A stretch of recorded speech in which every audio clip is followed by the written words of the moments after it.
more as a 1 year anniversary of the big Nico Marty trade. Probably hard to look back at all the season, but kind of what is this year with Marty and Justin like? Well, it's been great. You can't complain. Yeah, it's a big trade, you know. Obviously, like I love Miko as a player and as a person, and I was sad to see him go. I mean, but our team would look completely different than it does now. Whether that's Jack, Marty, the ability to sign Brock Nelson, like all those things, I'm sure come into it in the off season. So, you know, I'm kind of under the mindset that I coach the players that I have, and I love our team. I like all three of those guys, and everyone else is playing real well, and just trying to get us to play the best we can possibly play on a nightly basis, and hopefully that leads to some success. Walter, I recall you once said that like before you guys trade for a player, sometimes Joe or Chris will like tell you to do some homework on a player, Yeah. kind of do some scouting. Like, was any of that a thing with Marty? Like, did you know what you were getting with him? Yeah, yes, I knew it. Like they do their homework, and if something's getting close, then they'll come to me and say like, "We want you to watch this guy." On the pro side, I don't watch any of the amateur guys because that's what the scouts are there for, and they see them 20 times a year. Some of them, you know, the players. But when it comes to pro guys, I think it's good because they don't want to get a guy and then not have me deploy him the way that they see him being deployed, right? So we all kind of got to be on the same page there, right? Like, what can this guy do for us, and where do we think we can take his game? What do you see in his game? Can we fix some things? Can we get him, you know, better in certain areas? Where what are his strengths? And so we get our heads together, kind of last minute on that. It doesn't take long for me to be able to pick up, put on a player, and watch 10 games of his, you know, recent play or sporadic play throughout the course of the year. So I think it's a good philosophy that Joe and Chris both have, because then, you know, you got a real clear picture from your coaching staff and from management on what the player could probably do for you. Colleen, then Evan. Mackenzie Blackwood in net tonight. Blackwood in net, yes. And Kiviranta.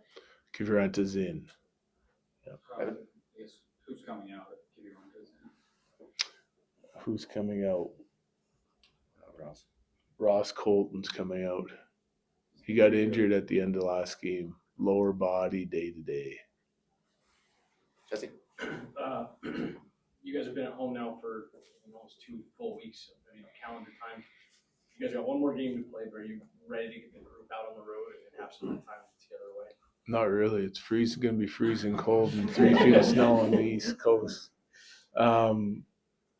This homestand's been nice because, you know, like we have a chance to go win tonight and go 4-1-2 on a homestand with a depleted lineup.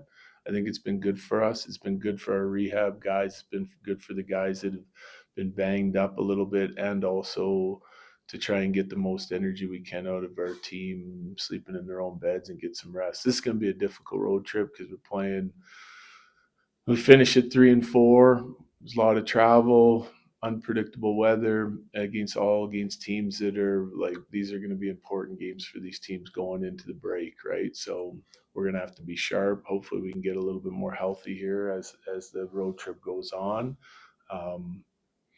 So that's the schedule in front of us. So that's what we'll play. Would I rather be at home for another week? Sure. But it's unrealistic. Corey, then Ryan. What is it like as the coach to have 4 players whose wives are all expecting essentially the same Yeah. night? Well, you got to be flexible. You know, that's what it comes down to, right? Like, so Wedge is in here this morning. Obviously, had the baby yesterday morning. Everyone's doing great, which is awesome, and he'll be in net backing up tonight for Blackwood. And like we're gonna have a few more of these coming here before too long. So you just got to stay flexible and keep your phone on, basically. Philly's really been emphasizing fast starts as of late. So is the message tonight to get off to a fast start and take control from the opening faceoff and fight fire with fire? Love to, yeah. I mean, that's kind of always our message at home. Like, we've had a handful of games at home where we jumped out to early leads and had quick starts, and it's kind of carried us through the whole game. It's not always possible, but I think, being the last game of the homestand and being as rested as we can be at this point, I think, no reason why we can't get out to a good jump off the drop of the puck, and that will have to do with the way we skate. I thought we skated really well in the last game.